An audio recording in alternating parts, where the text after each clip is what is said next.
समय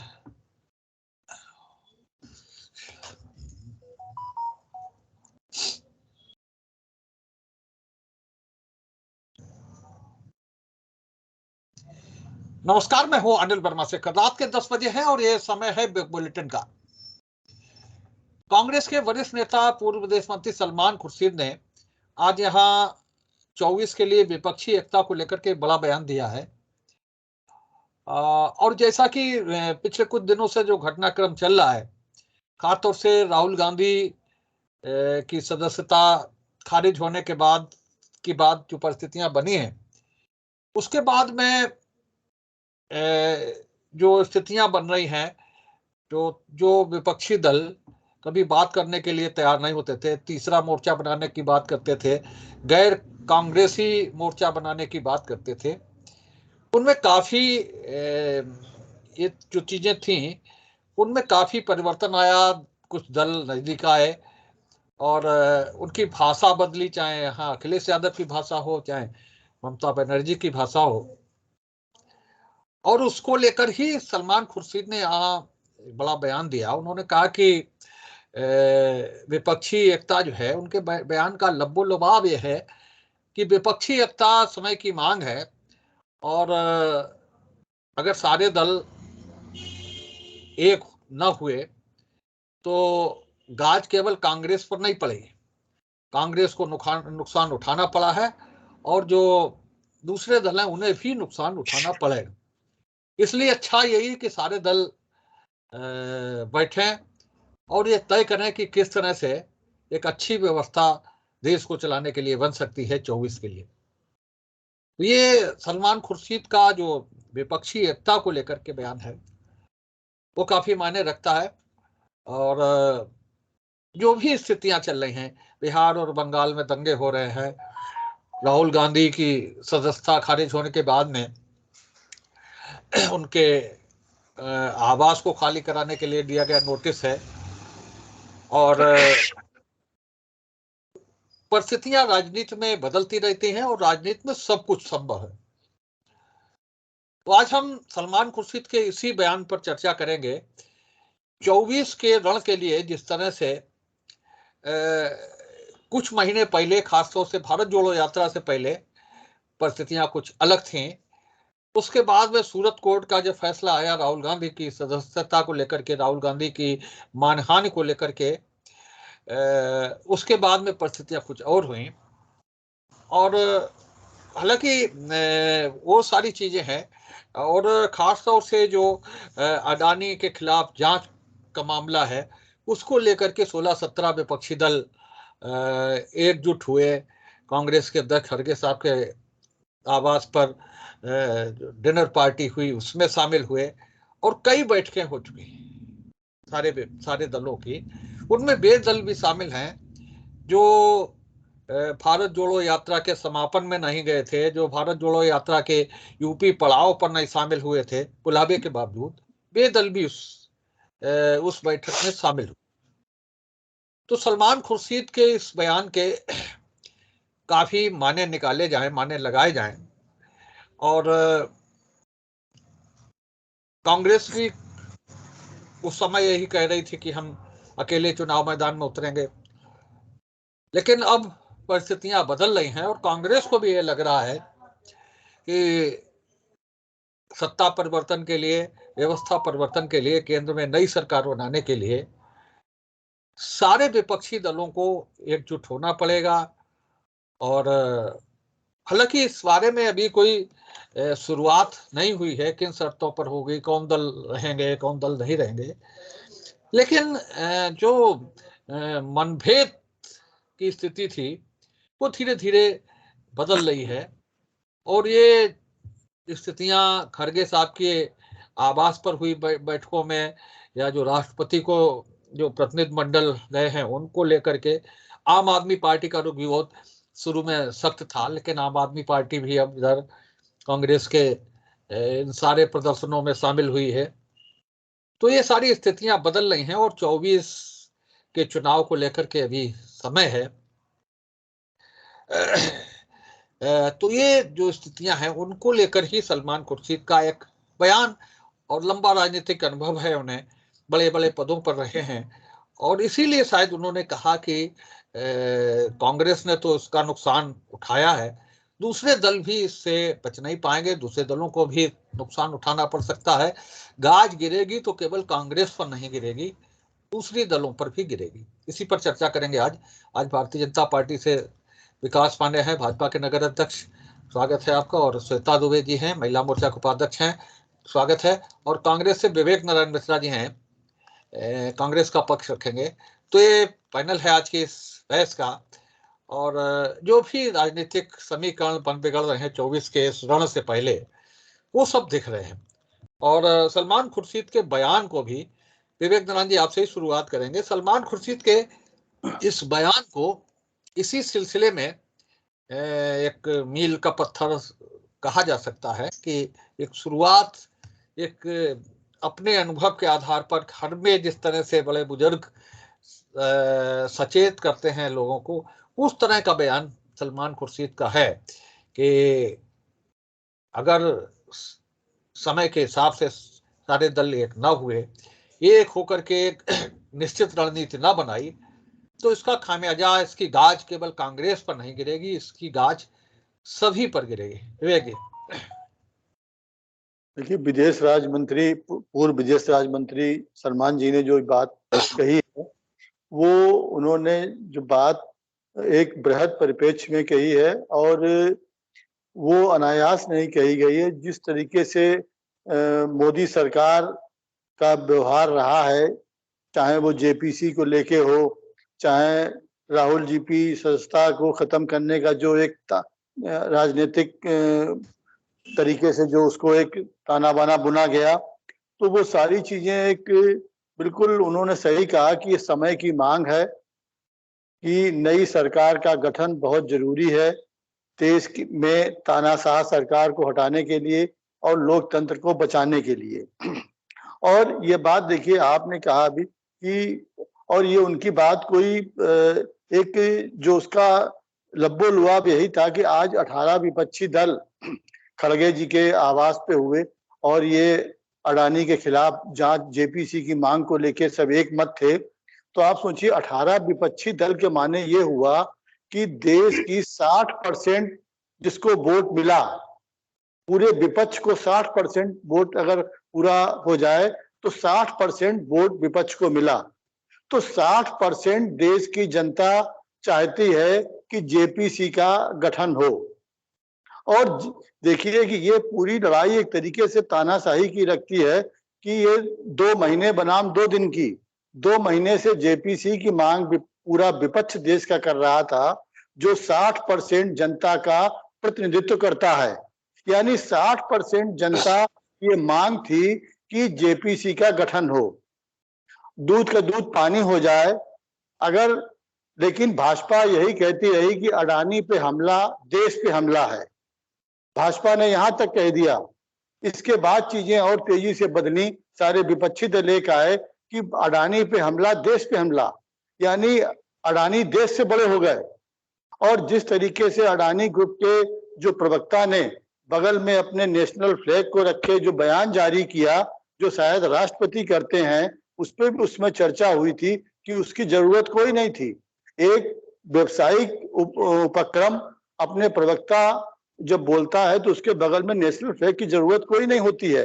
तो इस तरीके से जो सरकार की रवैया रहा है, सरकार ने जेपीसी का गठन तो नहीं किया, लेकिन जिस तरीके से का नाम कर्नाटक का मामला था और उसका ट्रायल किया गया आके वहां पे, ये आपके गुजरात में आके, तो ये कई चीजें ऐसी रही जो लगा कि जो ये राहुल जी का जो फैसला है अदालत का, ये कहीं कहीं से राजनीति से प्रेरित है। और जिस तरीके से लोकतांत्रिक संस्थाओं को जिस तरीके से उन पे दबाव बनाया जा रहा है अपने मन मुताबिक फैसले करने का, उन सबको देखते हुए ये आज पिछले 9 सालों से जिस तरीके से सारी चीजें चल रही थी अलोकतांत्रिक तरीके से, उसकी पराकाष्ठा अडानी के मामले में हुई आके। सरकार के सामने एक नजीर थी कि 1957 में इस तरह का मामला एलआईसी को लेके हुआ था। उस समय तत्कालीन प्रधानमंत्री जवाहरलाल नेहरू जी ने जेपीसी का गठन 1 दिन की लोकसभा के बहस के बाद कर दिया था। उद्यमी के खिलाफ कार्रवाई हुई, वित्त मंत्री को हटाया गया, जेल गया।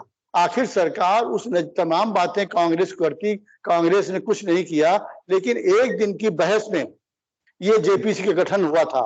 आज 2 महीने से जेपीसी की बात हो रही है, पूरा विपक्ष मांग कर रहा है, और उसके बाद वो जेपीसी का गठन तो नहीं हुआ।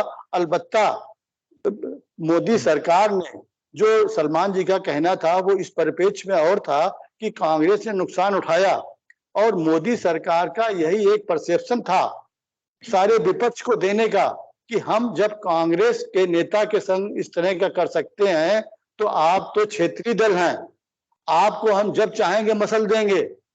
आज क्षेत्रीय दल इसलिए परेशान हैं ये, और इसलिए सारे अडानी को लेके भी आए थे। उसके बाद जिस तरह से राहुल जी के खिलाफ ये सब मामला हुआ, बंगला खाली कराना और सब चीजें, ये तो उसके लिए भाजपा ने स्पष्ट संदेश दिया पूरे विपक्ष को कि आज 137 साल पुरानी अखिल भारतीय स्तर की पार्टी के नेता के साथ हम ये कर सकते हैं, तो आप भी होश में आ जाओ, वरना आपका इससे बुरा हश्र होने वाला है।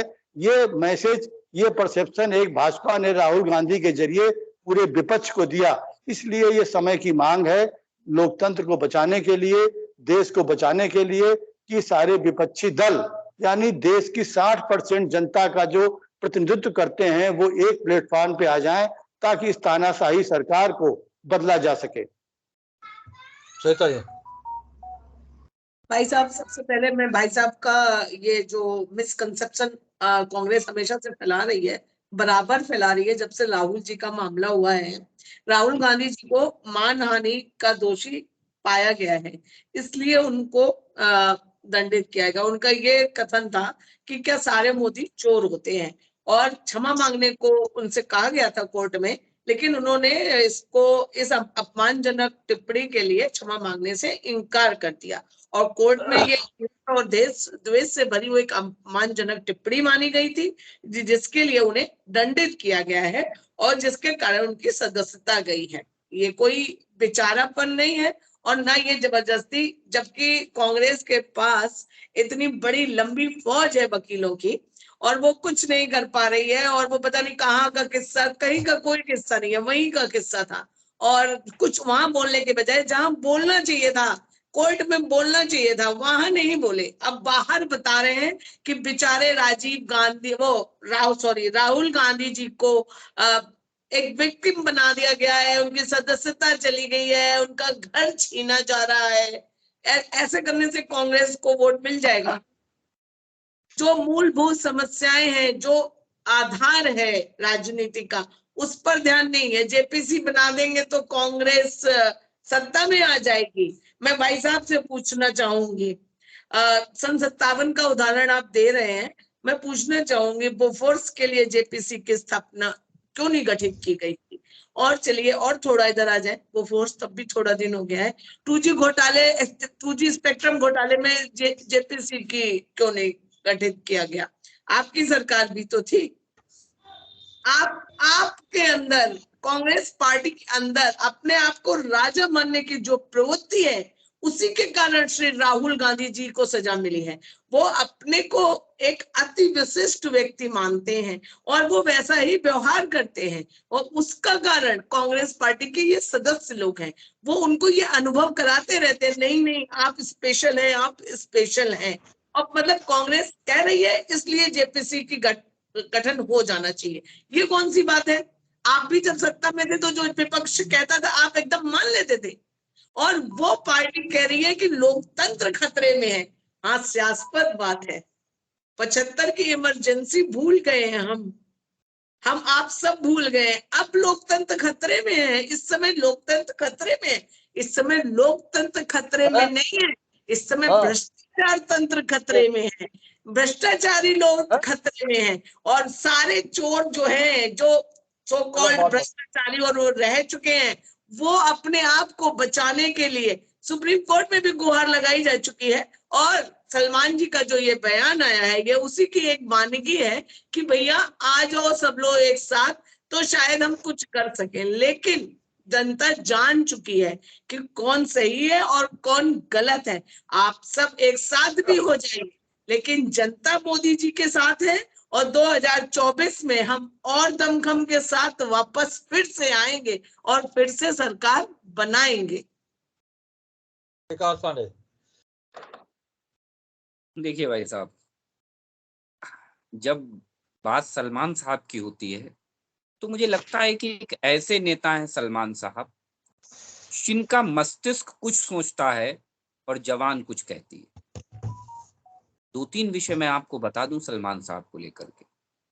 जो सलमान साहब जब मीडिया में बयान देते हैं तो मुझे लगता है कि एक परिपक्व नेता है, लेकिन जब वो ऐसे बचकाने बयान देते हैं कि जिनको लेकर के ये देश भी शर्मसार होता है और उनकी राजनीति की इच्छा शक्ति पर भी प्रश्न चिन्ह उठता है। सलमान साहब बहुत बड़े नेता हैं, लेकिन आखिर ऐसे कौन सी वजह हो जाती है कि सलमान साहब एक तरफ तो राहुल गांधी के लिए ये कहते हैं कि राहुल गांधी को हनुमान जी के चरणों में जगह दी, राहुल गांधी जी को हनुमान जी के दरबार के लिए जगह दी, दूसरी तरफ उन्हीं राहुल गांधी जी की तुलना आप भगवान राम से कर लेते हैं। तो मुझे ये बताइए, क्या प्रभु श्री राम के अनन्य भक्त, हम सबके आराध्य भगवान हनुमान जी क्या अपने आराध्य को अपने यहाँ शरण देंगे क्या? तो मुझे राहुल गांधी जी को लेकर के ऐसा जब विषय सलमान साहब लेकर के आते हैं, खुद ही कंफ्यूज लीडर है, ये दिखाता है कि कंफ्यूज है। एक तरफ तो वो राम से तुलना करते हैं राहुल गांधी की, और दूसरी तरफ वो इस तरीके का वक्तव्य देते हैं। दूसरा बड़ा बयान, हम सबको याद है कि वो बहुत पुराना बयान नहीं है, जब उन्होंने हिंदुत्व की तुलना बोको हरम और ISIS से की।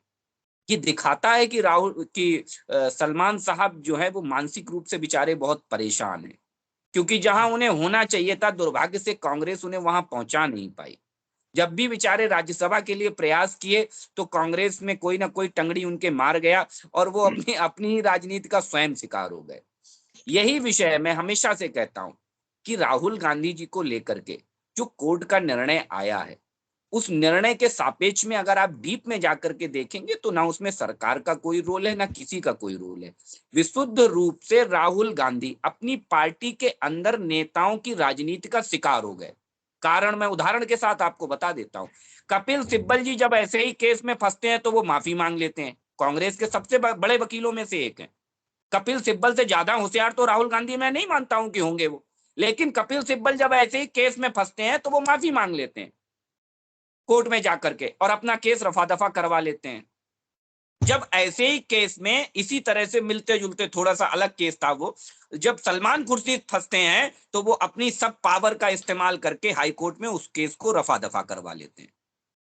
ये अभी की ही घटना है, ये कोई बहुत पुरानी घटना नहीं है। लेकिन क्या कारण है कि राहुल गांधी को शहीद करने पर तुले हुए हैं ये कांग्रेस के लोग?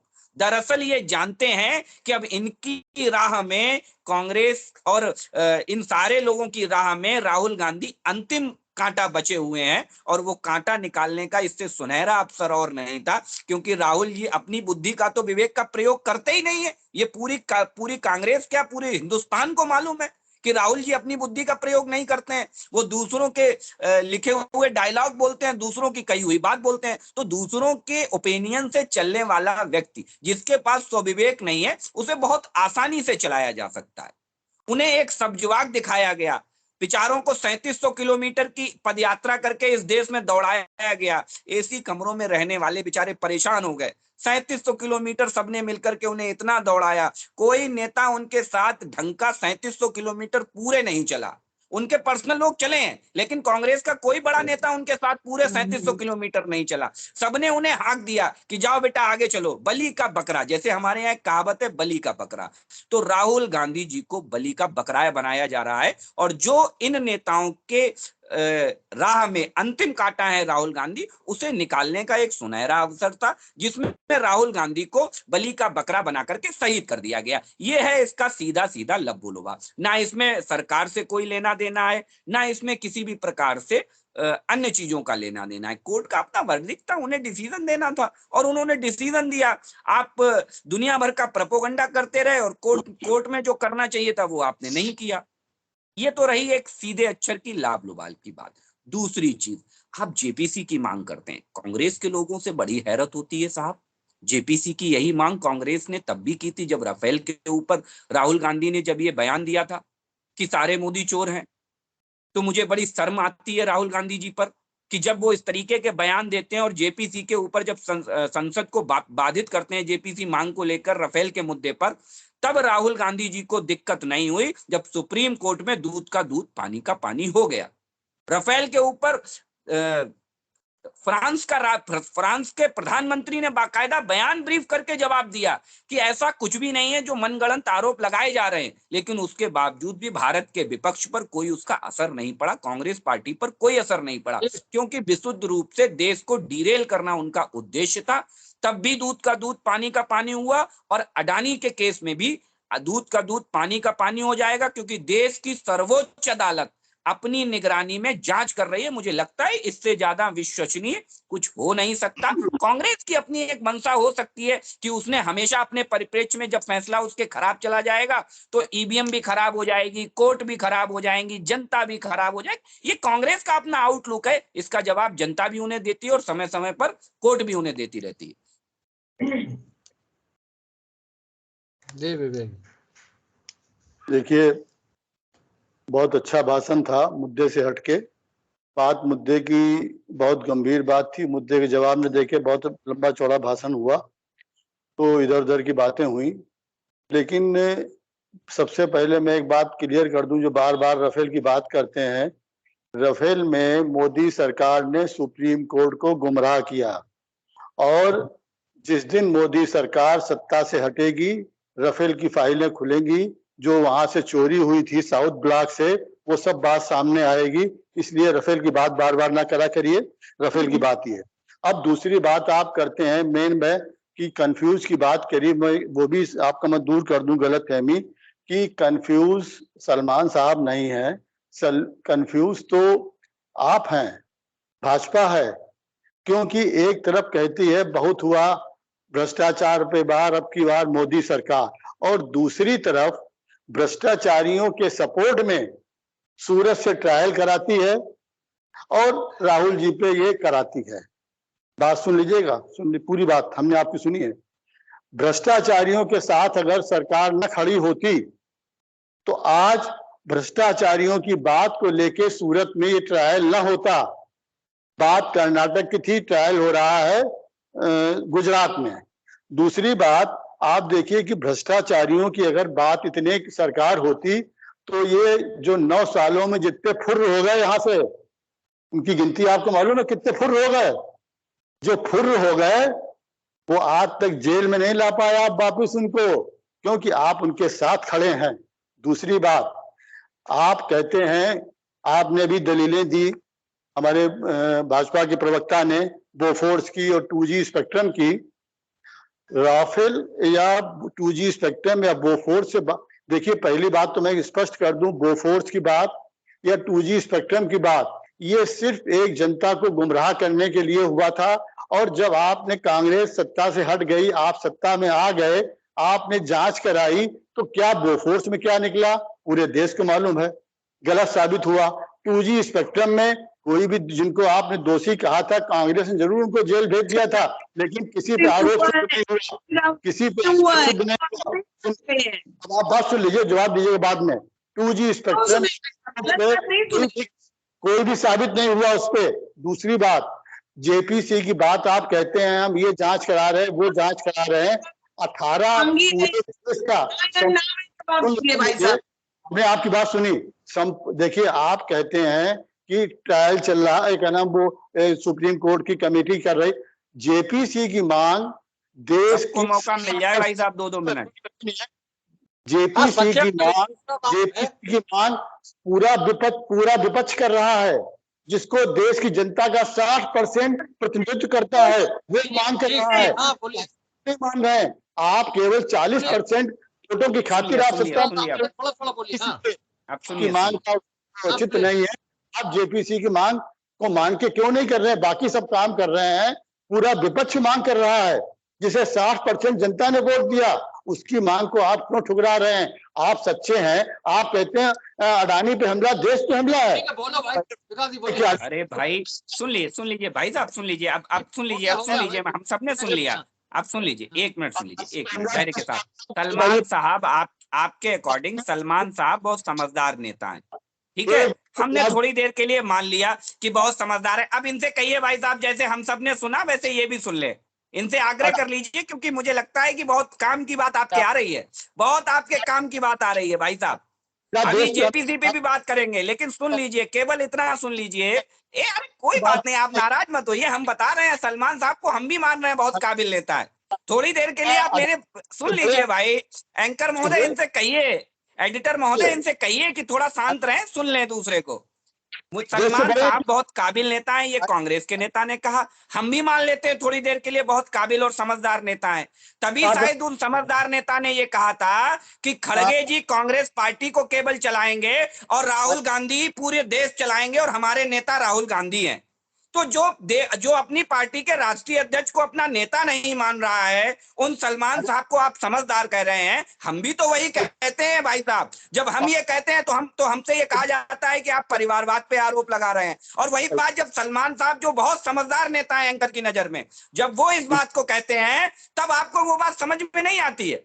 तो अगर सलमान साहब समझदार नेता है, तो सलमान साहब ने ये कहा है, स्वयं उन्होंने कहा है कि खड़गे केवल पार्टी चलाएंगे, हम सबके नेता गांधी परिवार से आए हैं और वही गांधी परिवार हमारा नेता है, ये स्वयं सलमान खुर्शीद ने कहा है। तो जब ये बात भाजपा कहती है तो भाजपा परिवारवाद का आरोप लगाती है, तो सलमान साहब की मान लीजिए भाई। दूसरी बात, देश की सबसे बड़ी सर्वोच्च अदालत, मुझे लगता है कांग्रेस का चाल चरित्र चेहरा उसी दिन उजागर हो जाता है जिस दिन अपने हवाई जहाज, सरकारी हवाई जहाज में बैठा करके आप अपने मामा क्वात्रोची को भगा देते हैं। तो मुझे लगता है वो सरकारी हवाई जहाज क्वात्रोची मामा को भगाने के लिए जो इस्तेमाल किया था, वो क्या राहुल गांधी जी इटली से लेकर के आए थे? ये पूरे देश को बताएं। दूसरी चीज, जो लोग 9 सालों में भाग गए, उनको लोन देने का काम किसने किया? मुझे बता देना भाई साहब कि उनको लोन देने का काम किसने किया। मुझे बता दें कि उनके हीरे के शोरूम का उद्घाटन राहुल गांधी क्यों करने जाते थे। दुर्भाग्य देखिए इस देश का, जो देश का सबसे बड़ा नेता था और सरकार चलाने वाला व्यक्ति था, वो उसी के हीरे शोरूम का उद्घाटन करने जा रहा था, जो आदमी आज देश का छोड़ के भाग गया। माननीय मोदी जी तो नहीं जा रहे थे उसका उद्घाटन करने। ठीक है, अडानी जी के जहाज, आपके चाचा के जहाज से मोदी। अरे भाई, अरे भैया, आपने राजस्थान में अडानी के कितने ठेके निरस्त कर दिए, आपने छत्तीसगढ़ में अडानी के कितनी खाने कैंसिल कर दी। तो छत्तीसगढ़ में अडानी व्यापार करें तो वो व्यापारी हैं, राजस्थान में अडानी व्यापार करें तो वो व्यापारी हैं, लेकिन अगर पूरे देश में और कहीं व्यापार करें तो वो व्यापारी नहीं रह जाते हैं। एक मेरा और सवाल है, शांति से सुन लीजिएगा, शांति से। आपने एक बात बताई थी कि फाइलें गायब हो गई, तो फाइलें तो आदर्श घोटाले की साहब जलवा दी थी, आपने तो पूरी बिल्डिंग में आग लगवा दी थी। आपको याद है ना आदर्श घोटाला, याद है ना? माननीय मोदी जी, आपकी नाक के नीचे 10 साल गुजरात के मुख्यमंत्री रहे और पूरी कांग्रेस मिलकर के, केंद्र में सरकार थी कांग्रेस की, पूरी कांग्रेस मिलकर के उनके ऊपर एक भ्रष्टाचार का आरोप नहीं लगा पाई। और फिर कोशिश कर लीजिएगा, मुझे लगता है ये देश आपको दोबारा मौका नहीं देगा। चलिए, मैं उदाहरण देना चाहूंगी, यूनियन कार्बाइड के सबसे बड़े दोषी एंडरसन को भगाया तत्कालीन मुख्यमंत्री अर्जुन सिंह में बैठा के ले। आप देश और जनता की बात कर, कांग्रेसी देश और जनता की बात कर रहा है। जो व्यक्ति अपने पूरा सर्वस्व राष्ट्र को दे रहा है, उसको आपके प्रधान नेता चोर कहते हैं, शर्म आनी चाहिए। एक बात और कहना चाहूंगी, अपनी बात खत्म कर दूंगी। 3 चीजें बहुत कठिन है। हाथी को गोद में नहीं लिया जा सकता है, चींटी को नहलाया नहीं जा सकता है, और कांग्रेस की आज की इस बहस को यहीं समाप्त कर रहे हैं। आज की बहस में भाग लेने के लिए आप सबका बहुत बहुत धन्यवाद। हम अगले दिन फिर मिलेंगे नए विषय को लेकर, नई बहस को लेकर। तब तक के लिए इजाजत दीजिए। शुभ रात्रि।